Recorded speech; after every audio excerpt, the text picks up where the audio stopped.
Hey everyone, George Christie here with Wine Industry Network. Welcome to another edition of the Win Educational Webinar Series. Super excited. This is our first session for 2022.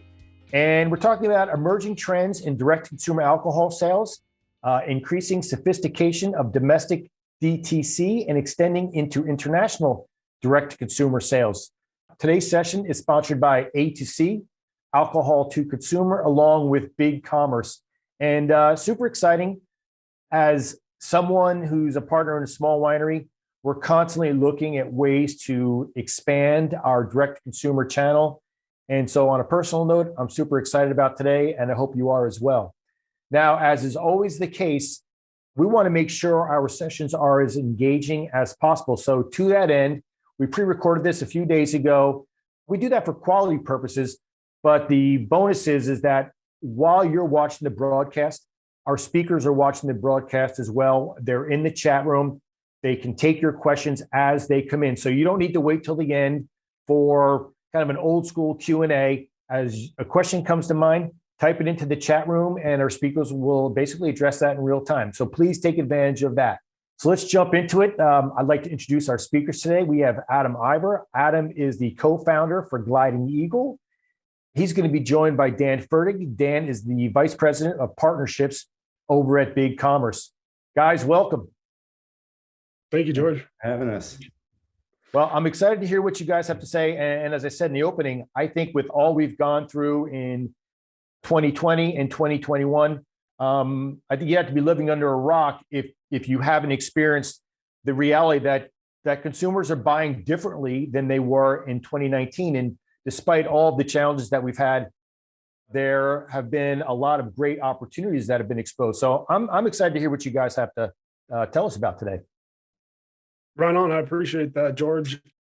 Quickly, kind of my background, why I'm here today. Born and raised Napa and Sonoma, spent 10 years making wine, came from the winery side, felt a lot of the pain points, and then really saw an opportunity in the next logical step of e-commerce and direct-to-consumer to go international and to help small wine brands like myself build global direct-to-consumer channels safely and effectively. So Gliding Eagle, we founded in 2015 as a system and data technology company and track every individual bottle real time, every step of the way in the cloud from the winery's hands to the end consumer. So helped about over 200 wineries in the last 5-6 years export close to $15 million worth of wine direct to consumer to individuals in about 30 destinations around the world. So we do the compliance and the logistics and the tracking. And that's kind of what we do at Gliding Eagle. Right on. Hey, Dan, you want to tell us a little bit about yourself and Big Commerce? Yeah, really quickly, just an introduction here. So Dan Fertig, I've been in the digital experience space for about 15 years now and have seen it evolve considerably in that time. I oversee agency partnerships for Big Commerce, essentially supporting implementation partners who are building websites, both B2B and B2C websites across industries, including beer, wine, and spirits. It is an industry that is near and dear to our CEO's heart, who Brent Bellum has a ranked national seller himself. And so, and is a partner in certain vineyards as well. So it is an industry that is serving what is near and dear to our heart, and certainly we love to play a role in the industry. Well, guys, listen, I'm glad you're here. I'm excited. Why don't you go ahead and take it from here? I'll join you at the end. Hey, George, I appreciate it. I touched on it a little bit in the intro, but one of the things we're most proud of recently this year, actually, we were selected by the U.S. Department of Commerce for the President's E Award, Excellence in Export. So we got to go to Washington, D.C., and the head of the U.S. Department of Commerce presented us with that award for helping small wineries, medium, large wineries do direct-to-consumer exports overseas. We developed a small holographic anti-counterfeit label. It's got a 12-digit alphanumeric code here you can see under number 2. If you've got a smartphone, you can actually just open your camera like you're going to take a picture and point it at this QR code and see a demo of the technology. But it links every individual bottle of wine to the internet, and we link that bottle to the case, and we link the case to the tracking number and the tracking number to the recipient as well as to the winery. So everyone can see where each individual bottle is real time from the winery to the end consumer's hands. We also spent some time building important tools for the industry so that you can quickly, instantly get a quote, fully landed quote for any order overseas, and also have other tools for answering questions about international. So a lot of cool digital stuff that we've built out to help the industry build their international direct-to-consumer channel, and we've seen it take off. We believe it's one of the largest growth opportunities in the wine industry today, and really the next logical step, so that we want our winery clients to have customers around the world jump on their cell phone, put a case of wine in the cart, select Singapore, Canada, China, wherever, check out, a couple touches on their mobile phone, and have it delivered in 3 days. That's the goal. And we believe the future of direct to consumer internationally in the industry. So I appreciate you having me here. Looking forward to getting through this stuff with Daniel, and they've got some cool stuff in big commerce coming up. So Dan, take it away. Yeah, thank you, Adam. So really quickly, just for those who may not be familiar with who we are, Big Commerce aims to offer headache-free and scalable e-commerce success, no matter where you are in your e-commerce journey as a brand or a manufacturer or retailer. How do we do that? Well, we combine an extensive amount of native functionality that's built into the platform with a really flexible platform that has a robust app ecosystem to enable businesses to grow at a fraction of the traditional cost of going it alone. We serve north of 60,000 customers in over 150 countries at this point, power more than $40 billion through our platform. What this also does is allows us to, bring the scale of those 60,000 customers to benefit all of our clients, meaning we can help you save on the hosting, on the maintenance, on security, and all of the associated e-commerce plumbing and requirements. It also gives us a really good purview into what is happening across multiple different industries that we serve. And that's hopefully what we'll be able to share with you today, is what we're seeing in our business alongside Gliding Eagle as well.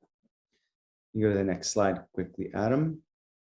So I wanted to share with you all 3 key shifts that we've really seen, and certainly will surprise nobody to hear that it has accelerated over the last 2 years or so. I wanted to share 3 key shifts we're seeing specifically in the wine and spirits industry across customers. The first one is that after years of legal battles, PR campaigns in both directions, the direct shipping of wine has now become mainstream, especially in the US, and it's becoming increasingly mainstream to be able to ship overseas as well. The second major shift we're seeing is that the rise of new technologies has elevated customer expectations, and that isn't going anywhere, both because of the demographics of who's purchasing today, but the continued rise of these new technologies as well. And that is everything from customer acquisition, how you build brand awareness, how you find new customers online and off, how you help those customers transact, and how you ultimately lead them to a satisfied outcome so that they then become brand advocates. And the third is that the pattern of alcohol to consumer has been dramatically accelerated over the last 20 months or so. I'll share in just a brief moment what some of that acceleration has actually looked like in numerical terms. Next slide. So what does it actually mean in terms of volume? On the right-hand side here, the alcohol e-commerce sales in the US has actually doubled in 2020 and has nearly doubled again in 2021. 44% of shoppers have now purchased wine online.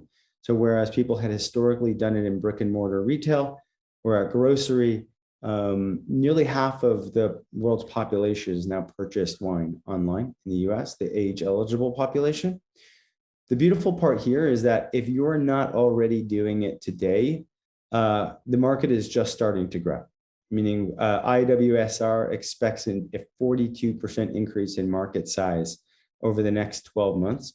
And so the good news is, if you're doing it already, congratulations, you're already in the game. And I'm sure we can talk today about some ways to optimize that. The better news is, if you're not yet doing it today, you haven't missed the boat. So what are some of the main benefits, and why is it more critical than ever to serve a great digital customer experience? The first is that, and it goes without saying, a direct-to-consumer experience will enable you to connect directly to customers. Okay, so things like understanding their preferences around the varietal, understanding their preferences around bottle size, frequency of purchase, buying behaviors. Do they buy gifts? Do they buy wine for themselves? You can really start to understand who your customer is, and that can inform other things like advertising and customer acquisition. And by the way, what states you may want to consider selling into as well. The second is that it allows you to increase repeat purchases and increase AOV, average order value, and lifetime value. If you own the customer relationship rather than relying entirely on distributors or retailers, you can upsell, you can cross-sell, you can do things like subscription and member programs that enable you to increase the lifetime value and increase the dialogue that you have with your customers. Second is that it can help you build a 3T profile. So I speak to many smaller producers who struggle to get distribution in certain states or struggle to think about international presence.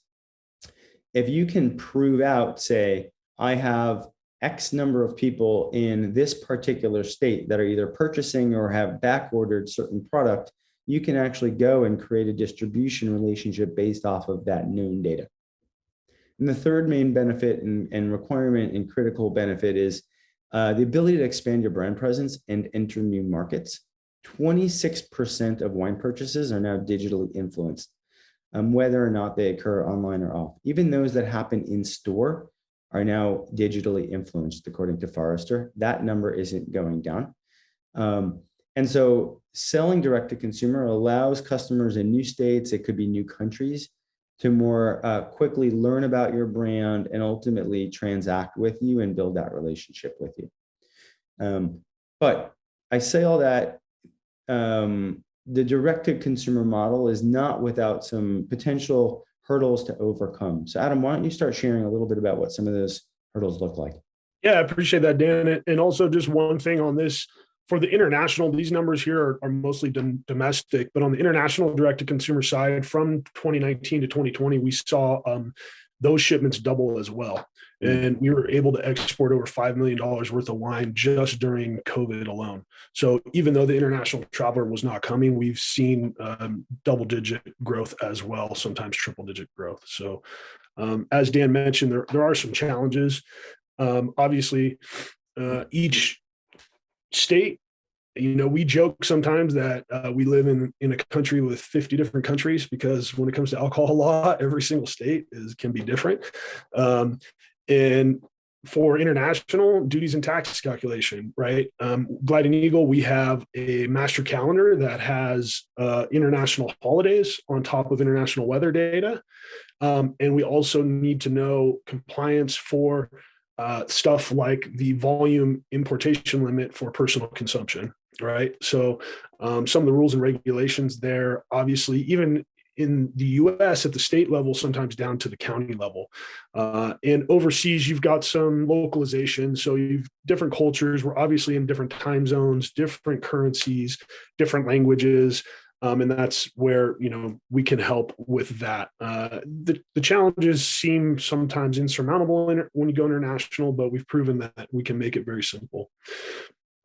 Also, obviously, because it's alcohol, highly regulated commodity around the world, you need to know where your wine is, how to communicate shipping and tracking information to your customers. And we found it really comes down to communication, right? So people are okay waiting a little longer as long as they know where the wine is and that it's on the way to them. Picking your shipping and logistics partner is important. We've traveled around the world, met with the U.S. Department of Commerce, met with the U.S. Department of Agriculture, met with FedEx in Guangzhou, China, in Tokyo, in Memphis, and other logistics companies around the world. So it's important to develop those partnerships around the world. Obviously, product management. So if you're going to be selling overseas, you might want to be able to trademark your brands, make sure your brands are protected overseas. We've got at Gliding Eagle, we've got partners and law firms overseas that help you do that stuff. And counterfeiting can be a big issue. Some markets, China, for example, we've seen figures 40 to 50% of the wines in the market can be fake in some way. So another question people get, we get a lot from people is registrations, licenses, permits. Do you have to have special permitting or licensing to ship internationally? And the great answer is no, actually you don't. So important thing is you don't have to charge any sales tax. So that's a savings to the customer. You want to communicate that. Sometimes 8-9% they can save, which helps cover the cost of logistics. And you don't need any special permits from TTB or any ABC of the state liquor licensing boards. So the regulations is really on the importing country, and that's where we help do the compliance there. Customer experience, Dan, why don't you take this one? Yeah, happy to. I mean, I certainly talk a little bit more around mid-funnel and bottom of funnel with respect to checkout experience and promotions, but some of the challenges could arise even higher up in the funnel around customer acquisition, new digital marketing channels. What are the compliance requirements around where you could advertise, where you're actually allowed to facilitate transaction? That does change. And so it's important to consider those different channels for sale. But checkout experience is critically optimized now, right? So today's customer expects your site to be mobile optimized. They expect to be able to pay with a digital wallet. They expect visibility, especially in an era of the ship-apocalypse, as people are calling it these days, with logistical issues. When is my product actually going to arrive? Can I see when it's going to be arriving? Can I track it, both domestically and internationally? Can I facilitate, reordering and membership subscription? And last but not least, around customer experience, channel conflict and optimization. It's important to remember if you sell through the 3-tier system, your customers are also those retailers and distributors. So not just the direct-to-consumer customer that you need to be considering, but also your other customers in distribution and in retail. And I think we can probably speak to later on, how to navigate some of that channel conflict as well. So one of the ways BigCommerce has sought out to assist our clients especially selling domestically, and Adam will share a little bit about how we navigate it together for those looking to grow cross-border and internationally, was the introduction of what we call A2C, alcohol to consumer.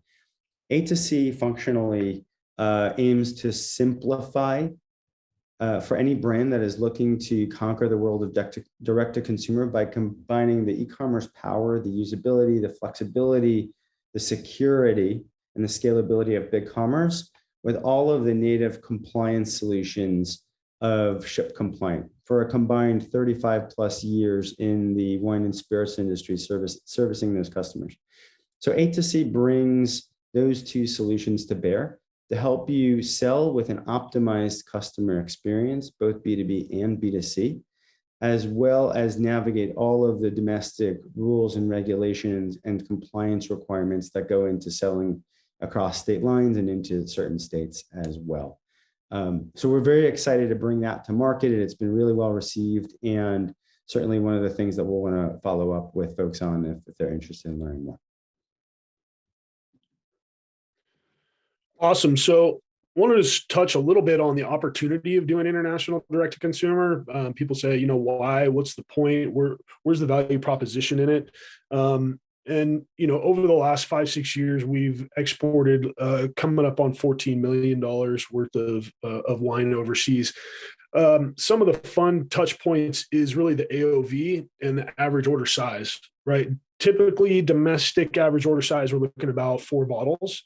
So this AOV internationally is 4x your international or your domestic size. So these are large orders and high average order value. You can do the math. It's about $100 a bottle on average. So, that speaks to if you're going to do international direct to consumer, you really want to work in the markets with wines that are upwards of $40 retail and above. That's kind of where it makes sense. People aren't going to pay the logistics cost to ship a $5 or $10 bottle halfway around the world. But about $40 and up. So delivery time average, 4 days. So we're anywhere from 2 to 10, depending on the destination and the difficulty of clearing customs. But average of 4 days is pretty fast. Shipping international priority with FedEx, and about 30 different destinations. And we're up to over 200 wineries now using the channel to do international direct to consumer. So I had a winery customer recently tell me that, thinking about it, the best place for them to grow is where they are not. And, you've got 5,000, 6,000, whatever wineries in the US all competing for this market. And there is a ton of money overseas. So we believe it's the top 3 to 5% of the consumer base in the world that want to buy these wines and want to have them shipped to them halfway around the world as fast as possible. And we've seen high percentage of repeat purchases as well from these loyal customers.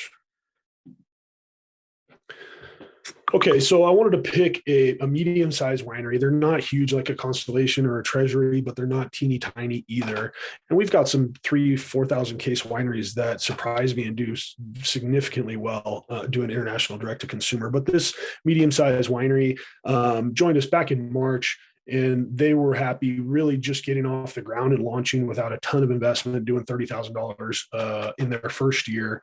And you can see their average AOV and average order size. And wineries say, okay, how do I do it? How do I get started? Right. And we do 30 plus destinations, but that's overwhelming. We don't need to launch all 30, right? Kind of the crawl, walk, run strategy of let's just start with our top 5, right? China, Hong Kong, UK, Canada, Japan, massive markets.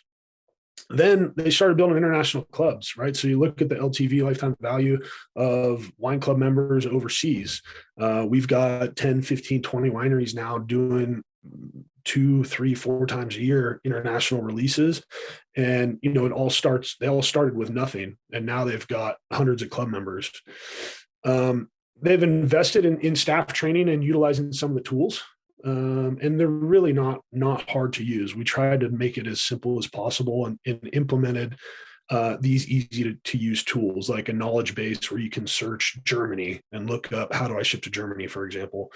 And then lastly, bringing in what I call a fully landed cost model. So when you look at duties and taxes and shipping, nobody really wants to pay for shipping today, right? So Amazon has conditioned us as such. We just say for this 6-pack to Japan, it's $600. And that's simple. That's as a white glove service, packaging, wine, FedEx, insurance, export paperwork, import paperwork, duties and taxes, express delivery, you name it, fully landed cost $600 for that 6-pack to your door. So they implement that, and we've seen that help quite a lot. I'm proud of our winery clients that have implemented this. And they actually 9 times out of 10, they go, wow, I didn't know this was so easy after their first order. And if I'd known it was this easy, I would have implemented it a long time ago. So that's kind of cool. And happy to work with BigCommerce on this. Cool. And it's an incredible story, Adam. I actually wanted to pivot a little bit into the spirits, broader spirits industry as well, because similar challenges, right? So our client Brown-Forman, historically a great number of sales for Brown-Forman came at the brick and mortar level where they were selling to bars and restaurants. And obviously over the last 2 years, that has dramatically shifted and they've had to figure out ways to offset some of that revenue. So Brown-Forman actually started with us first, if you'll ship over to the next slide. On the B2B side. So this project began as an optimized B2B buyer experience. They became initially way more reliant on their distributors and liquor store clients. And so they said, well, first, why don't we start by optimizing that B2B buyer experience? Historically, it was their distributors having to log into their ERP, and it would take 3 minutes for a page to load, and they had Brown-Forman had no ability to cross promote products, to incent upsells. Oh, you're 4 bottles away from a case. At a case, it becomes $7 a bottle instead of $9.50. And so they really wanted an optimized, compliant way to deliver a better customer experience to their distributors and brick and mortar liquor stores, because they saw a great lift in sales through those channels, as I'm sure many of you did. What then happened was they said, well, selling liquor is now legal in 11 different states in the US. Why don't we test out the direct-to-consumer model as well? So they've now, if you'll move to the next slide, have started to launch that as well. So if a consumer wants to go be able to buy their Woodford Reserve or their Jack Daniels or their Old Forester, they can now do that direct online. Now, obviously, the where to buy button is quite prominent on this site. They're very mindful of their retail partners and their distribution partners. But certainly the ability to cross-sell their own products, the ability to merchandise, the ability to test and learn and build a direct-to-consumer relationship has become very valuable for them. And I mean, their distillery was close to visitors for quite a while. And so they had to figure out a way to keep that dialogue with their end customer as well. Obviously, none of us know what the future holds, with respect to this virus, but the ability to diversify revenue streams, both through an optimized model and a 3-tier system, as well as developing your own learnings and revenue channel from a direct-to-consumer standpoint.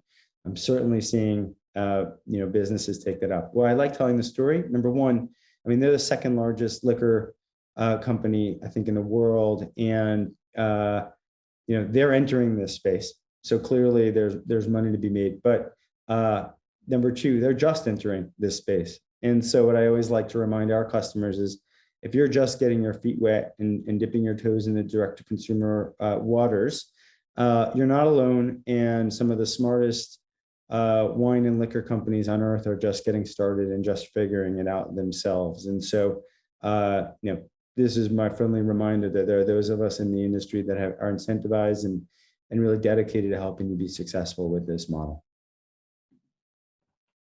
So we'll touch on key takeaways. I appreciate you spending some time with us today, and I know we'll get to some Q&A in just a moment. If we could leave you with 3 real points, I'll hit on the first 2 and then hand off to Adam to take us home with the third. Again, not a surprise to really anyone on this call, right, that COVID has accelerated the buying habits in the direct-to-consumer model in wine and liquor and online purchasing, especially. That is the new norm. It's not going anywhere. Digital adoption is only growing. And so I do genuinely believe that wine producers will need to adapt to that and ideally adopt that for those for whom it makes sense. The second is that increasingly the experience that you deliver to your customer is nearly as important as the product that you're ultimately delivering to them, assuming you all put out a delicious product. For continued business growth. And I want to remind you, it's not just like the checkout experience, right? It's how do they discover your products? How do you engage with them digitally, across social, across email, across brick and mortar, right? How are you talking to them? What access do they have to special products, and how incentivized are they to engage more deeply with you as a brand? What is their buyer journey? Can they purchase your product when they want, how they want, where they want? What's the post-sale experience like? Do they have visibility into when they're going to get their product? What the fully landed cost is going to be to them? And ultimately, how do they try new products as well? All of those things help to build brand advocacy for you.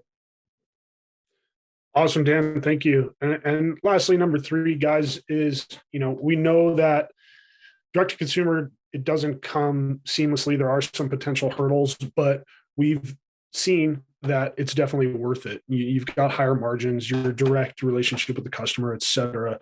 One of the keys to success we've seen is partnering strategically with folks like Big Commerce that can help build your system, and potentially Gliding Eagle if you want to grow internationally. If you're going to grow a brand, why not grow a global brand, right? So we really appreciate your time and look forward to hearing from you. Dan has got a white paper he'd love for you to check out. Yeah, please do feel free to go and download our free white paper. Obviously, it's a little bit of what has transpired over the last 2 years, but also what are some of the pathways to direct to consumer, what we lovingly refer to as A to C success, and how do you differentiate your business and maintain the prestige of your brand domestically and internationally as well. And I took a look at it, Dan. It's a great resource. So thanks for sharing. I appreciate it. Appreciate that. And obviously we would love to hear from you. Do you reach out?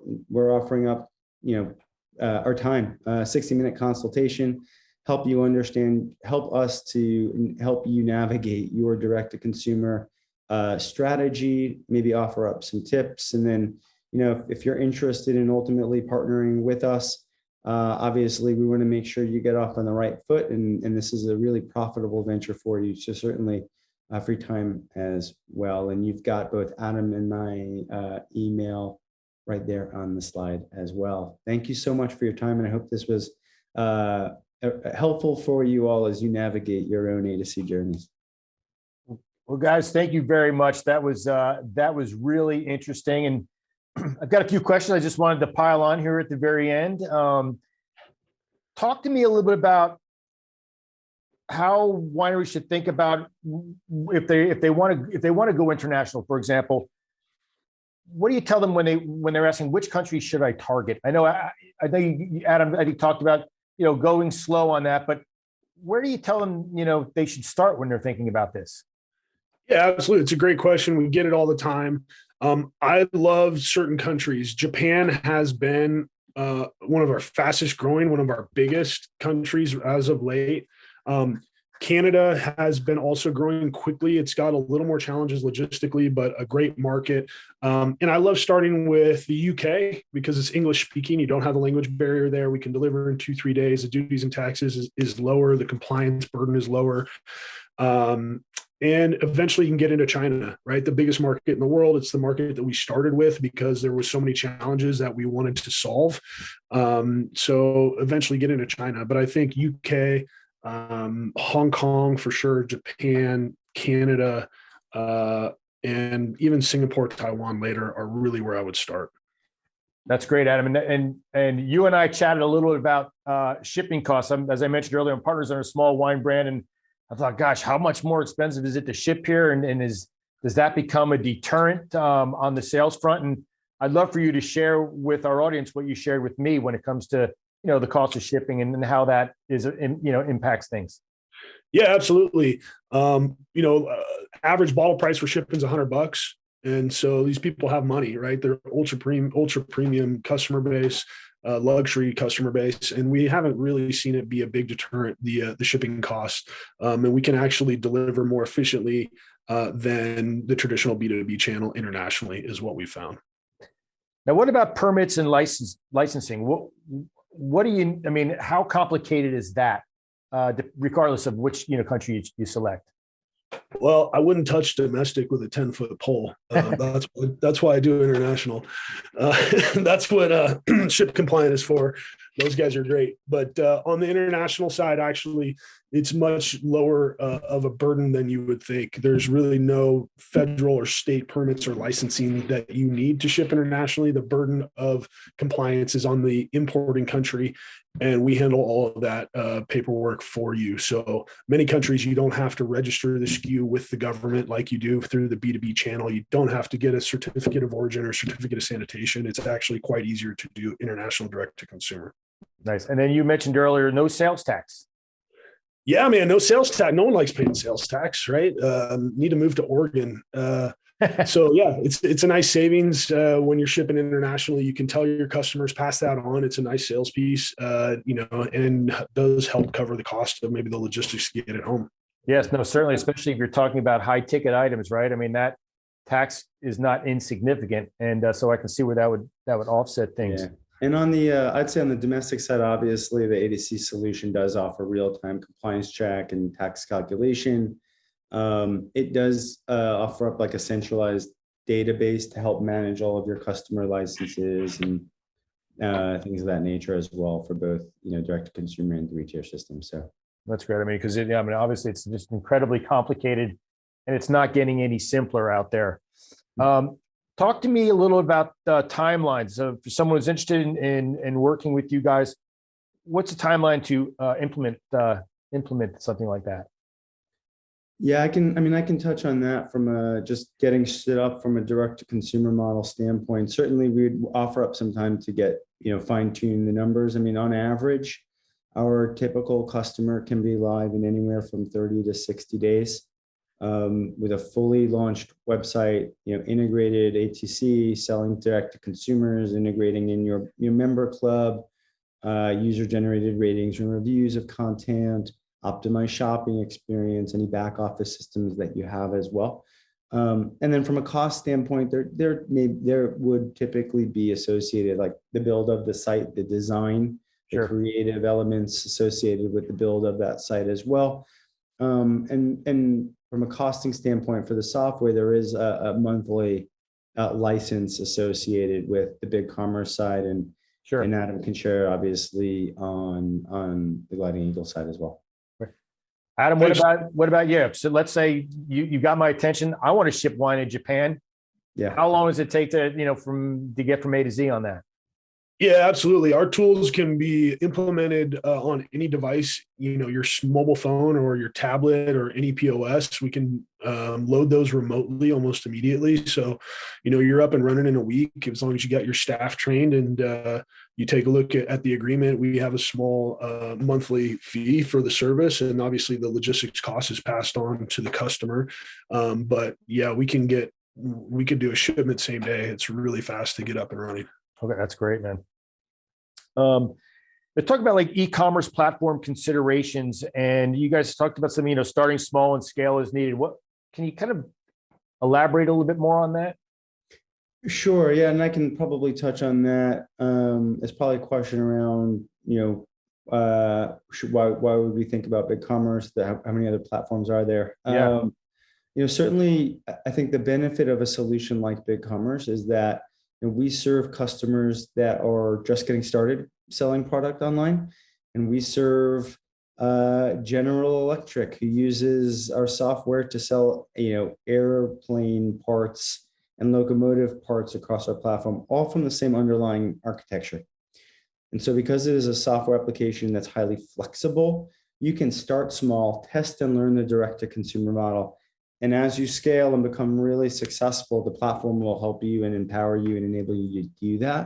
And that's typically why someone might want to work with us, because it gives you that optionality. So if you want to go and put $100 million direct to consumer next year, you can do that. If you want to go and your goals are a lot more modest than that, you can do that too. So just by way of example, BigCommerce was recently selected to power e-commerce for all of the Wine Direct 2000 producers who are using them. And so they want to layer in our e-commerce functionality into that suite to use our best of breed solutions. Then the thing that I always tell customers is no one knows what the future holds, right? In terms of how consumers are going to want to transact, how they're going to want to pay for things, where they're going to be buying things.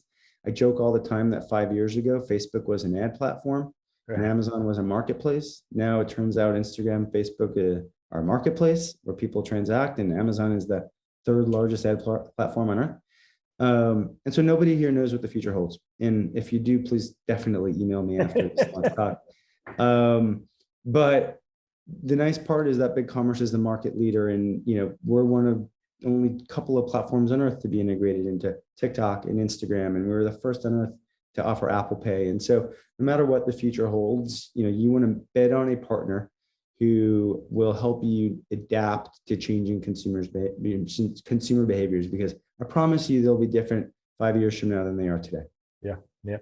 Well, listen, we're getting close to wrapping it up. So I want to ask both of you if you could just give a little bit of advice to our folks in our audience who are watching this, either our live broadcast or in watching it on demand. Any advice you have based on your experience of working with all these different producers on simple things that they can do to grow their direct consumer business? Well, I'll go first. I think, I visit about 200 wineries a year for the last 5-6 years. And I think the biggest thing they can do is, I've got two: capture data, right? Capture contact info so you could stay in touch.